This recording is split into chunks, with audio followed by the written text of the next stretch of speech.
Hey guys, welcome to education all right. Guys, ये HP geography की fourth class है आज। इसके पहले जो है हम 3 क्लासेस कवर कर चुके हैं। अगर आपने उनको नहीं देखा है तो देख लें, काफ़ी हेल्पफुल रहेंगी आपको। दोस्तों, आज की क्लास में जो है हम हिमाचल प्रदेश के ग्लेशियर्स को कवर करेंगे। तो चलिए शुरू करते हैं आज की ये क्लास। दोस्तों, हिमाचल प्रदेश के ग्लेशियर्स को पढ़ने से पहले हम ग्लेशियर के बारे में समझ लेते हैं कि ग्लेशियर होता क्या है। तो दोस्तों, ग्लेशियर जो है वो बड़े बड़े बर्फ़ के पहाड़ या बर्फ़ की नदियाँ जो हैं उनको ग्लेशियर कहते हैं हम। और मेनली ये 2 टाइप में पाए जाते हैं, या तो ये वैलीज़ में होते हैं या बर्फ़ के जो पहाड़ होते हैं बड़े बड़े पहाड़ों के ऊपर होते हैं ये। दोस्तों, ये जो ग्लेशियर्स जो होते हैं ये कई नदियों कई झीलों के पानी का स्रोत होते हैं।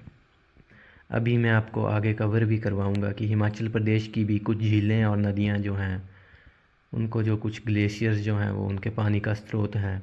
तो चलिए दोस्तों, हिमाचल प्रदेश के ग्लेशियर्स को पढ़ना शुरू करते हैं।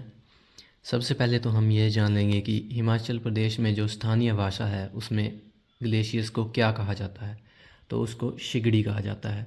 इस चीज़ को आप ध्यान में रखें। दोस्तों, हिमाचल प्रदेश की लाहौल स्पीति डिस्ट्रिक्ट जो है इसमें ही सबसे ज़्यादा ग्लेशियर्स पाए जाते हैं। और इसमें भी जो है वो 3 वैलीज़ हैं, यानी 3 घाटियाँ हैं, उनमें ग्लेशियर्स पाए जाते हैं। पहली जो है वो चंद्रा घाटी है, चंद्रा घाटी के ग्लेशियर्स जो हैं।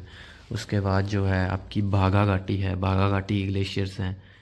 उसके बाद जो है वो पत्तन घाटी है, इस घाटी के भी कुछ ग्लेशियर्स हैं। और दोस्तों, हिमाचल प्रदेश की केवल जो 5 डिस्ट्रिक्ट्स जो हैं उनमें ग्लेशियर्स पाए जाते हैं। तो चलिए अब हम लाहौल स्पीति की जो है चंद्रा घाटी इसके ग्लेशियर्स को देख लेते हैं। सबसे पहले जो है वो बड़ा शिगड़ी ग्लेशियर है। उसके बाद गेफांग है, चंद्रा ग्लेशियर है, कुल्टी ग्लेशियर है। और इसके अलावा भी जो आपको कुछ अन्य जो ग्लेशियर हैं वो भी याद रखने हैं। जैसे कि है छोटा शिगड़ी है, पाचा है, शिफ्टिंग है, समुद्री है, बोल्दुनाग है, तापन है, दिंग कर्मो है, शिल्ली है। ये जो दोस्तों मैंने अन्य में लिखे हुए हैं इनके आपको कुछ फैक्ट्स जो हैं वो याद नहीं रखने हैं। ये ज़्यादा मतलब इम्पोर्टेंट नहीं हैं। इनके आपको बस नाम याद रखने हैं। और जिनमें आपको फैक्ट्स याद रखने हैं वो मैं आपको करवा देता हूँ। तो सबसे पहले जो है सो ये है चंद्रा घाटी का बड़ा शिगड़ी ग्लेशियर। इसमें आपको फैक्ट याद रखने हैं कुछ। तो ये हिमाचल प्रदेश का सबसे बड़ा ग्लेशियर है।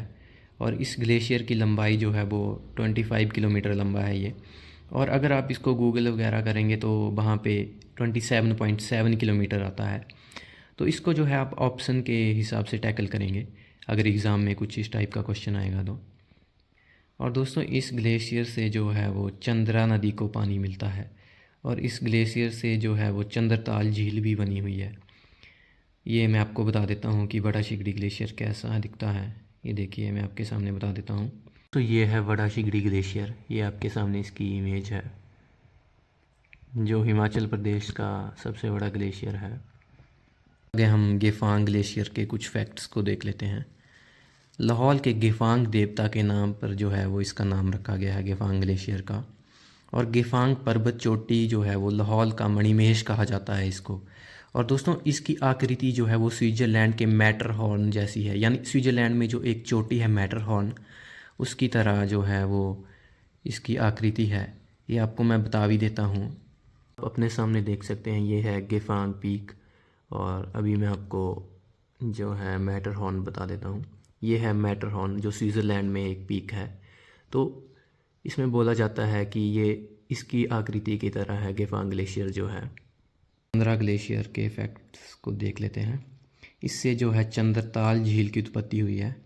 यह ग्लेशियर जो है बड़ा शिगड़ी से अलग होकर बना है। और यहाँ कोकसर के रास्ते पहुँचा जा सकता है। इसके पहले मैंने आपको ऊपर बताया कि बड़ा शिगड़ी ग्लेशियर जो है वो भी चंद्रताल झील उससे बनी हुई है।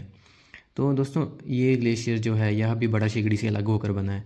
तो अब ये सी बात है कि ये बड़ा शिगड़ी का ही हिस्सा है। तो चंद्रताल झील जो है वो इन दोनों से ही मिलकर बनी हुई है।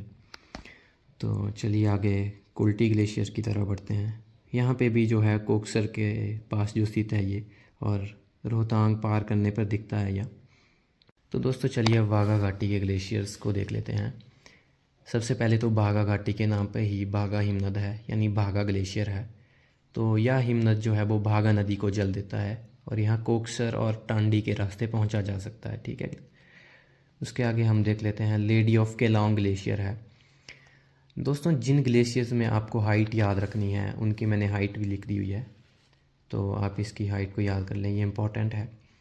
60-61 मीटर जो है वो इसकी हाइट है, और इसका नामकरण जो है वो लेडी एल शोंडे के द्वारा किया गया था, 100 वर्ष पूर्व जो किया गया था। और दोस्तों इसका नाम लेडी ऑफ केलोंग इसलिए रखा गया है क्योंकि जो बर्फ़ पिघलने पर जो है वो इसकी आकृति जो है वो एक महिला के आकार की दिखती है। ये आपको मैं बता भी देता हूँ थोड़ा इमेज से। देखिए दोस्तों, ये है आपके सामने लेडी ऑफ केलोंग ग्लेशियर। तो आप देख सकते हैं इसकी आकृति जो है वो एक औरत के आकार की है, इसीलिए इसका नाम जो है वो लेडी ऑफ केलोंग ग्लेशियर रखा गया है। अब ये है मुकिल्ला ग्लेशियर। इसकी हाइट जो है वो 6478 मीटर है, और इससे बागा नदी को पानी मिलता है। इसके अलावा जो आपको बागा घाटी के जो अन्य ग्लेशियर हैं वो याद रखने हैं, वो है तारागिरी, मिलांग, गोगस्तांग, ये जो है आपको याद रखने हैं। इसके बाद हम पत्तन घाटी की तरफ बढ़ते हैं। तो पत्तन घाटी में सबसे पहला है सोनापानी ग्लेशियर, इसको आप याद रखिए। और इसमें जो आपको फैक्ट्स जो याद रखने हैं वो हैं 1906 में जो है बालकर तथा पास्कोई ने जो है इसका सर्वेक्षण किया था, तथा दूसरी बार जो है वो इसमें मुंशी ने किया था इसका जो सर्वेक्षण है, और ये कुल्टी नाले के पास पड़ता है। उसके बाद देखिए आप पैराद ग्लेशियर है, म्यार ग्लेशियर है, पत्तन घाटी के कुछ अन्य ग्लेशियर हैं, ये भी आपको याद रखने हैं, जैसे है शिल्पा, कुक्टी, नीलकंठ, लेंगर, दोक्साना, ये आपको याद रखने हैं। जो पेराद ग्लेशियर जो है वो पेराद ग्लेशियर का जो स्थानीय भाषा में जो मतलब है उसका अर्थ है टूटी हुई चट्टान, और यहाँ एक सुंदर गुफा भी है, ये आपको याद रखना है। इसके बाद म्यार ग्लेशियर में जो है ये म्यार वाटरफॉल को पानी देता है ये। तो चलिए अब कुल्लू डिस्ट्रिक्ट की तरफ बढ़ते हैं। लाहौल स्पीति डिस्ट्रिक्ट जो है वो हमारी कवर हो चुकी है, इसमें ही जो है सबसे ज़्यादा ग्लेशियर थे लाहौल स्पीति जो डिस्ट्रिक्ट है हमारी। कुल्लू डिस्ट्रिक्ट में जो है वो मेनली 3 ग्लेशियर्स हैं, दुधौन ग्लेशियर है, पार्वती ग्लेशियर है, ब्यास कुंड ग्लेशियर है। तो इनके आप फैक्ट्स भी देख सकते हैं। दुधौन ग्लेशियर जो है वो 15 किलोमीटर लंबा है, और इससे जो है पार्वती नदी को पानी मिलता है। पार्वती ग्लेशियर भी यही, इसका फैक्ट्स भी सेम ही है, ये भी 15 किलोमीटर लंबा है, और इससे जो है पार्वती नदी को पानी मिलता है। और उसके बाद आप देख सकते हैं ब्यास कुंड ग्लेशियर जो है, इससे ब्यास नदी को पानी मिलता है, और यह जो है रोहतांग दर्रे के पास है, यानी रोहतांग पास के पास है ये। उसके बाद हम चलिए कांगड़ा के ग्लेशियर्स को देख लेते हैं। ये कांगड़ा में जो है वो 2 ही ग्लेशियर्स हैं, बड्डल और तंतगिरी। बड्डल ग्लेशियर जो है वो बड़ा बंगाल में पाया जाता है, बड़ा बंगाल जो एरिया है कांगड़ा का उसमें पाया जाता है, और पीर पंजाल श्रृंखला में है ये, और इससे जो है वो बड्डल नदी को पानी मिलता है। ये बड्डल नदी जो है वो रावी की सहायक नदी है। तो दोस्तों चलिए शिमला डिस्ट्रिक्ट के ग्लेशियर्स के बारे में पढ़ लेते हैं।